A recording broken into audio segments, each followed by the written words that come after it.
Владата продолжува да ги задолжува граѓаните, а фирмите се револтирани затоа што има помалку пари за нив.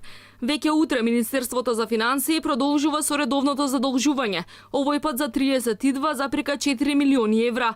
За период од една година јавниот долг е зголемен за 9,15% и сега изнесува 5,14 милиарди евра, односно 47,7% од бруто домашниот производ. Компаниите се гневни на власта бидејќи огромниот капитал на банките завршува во државната каса, а не во стопанството. Велат дека парите на овој начин се заробуваат, а од друга страна, со дополнителните средства не се завршуваат потребните проекти, бидејќи капиталните инвестиции се реализираа со само 16% за половина година. Гледаат да ги пласираат парите таму, зашто се сигурни дека во определениот рок на доспевање на нивните побарувања ќе се вратат парите, ќе се наплатат камата и целта на нивното функционирање, остварување на профит е извршена. Од друга страна го имаме стопанството, каде што доаѓа, да речеме, еден млад интелектуалец со идеја, со бизнис план и проекти, оди во банка, му викаат обезбедување. За компаниите да се задолжат кај банките, процедурите се прескапи и сложени, се бараат големи гаранции, а каматите се превисоки. И Народната банка во последниот извештај нотираше дека поскапеле каматите на кредитите кои им се даваат на компаниите.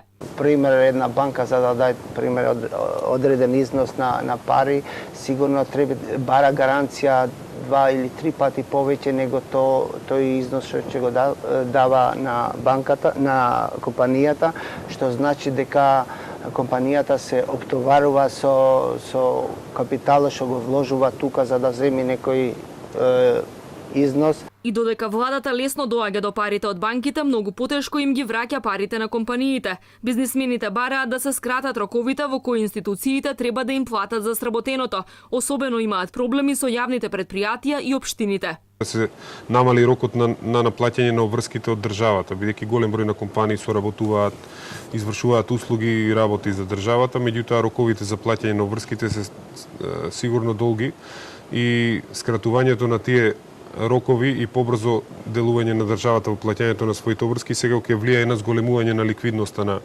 на компаниите. Од друга страна, за Министерството за финансии, растот на јавниот долг не е проблем, бидејќи бил во рамките на среднорочната стратегија што предвидува тој да расте и до 55% од БДП до 2020 година.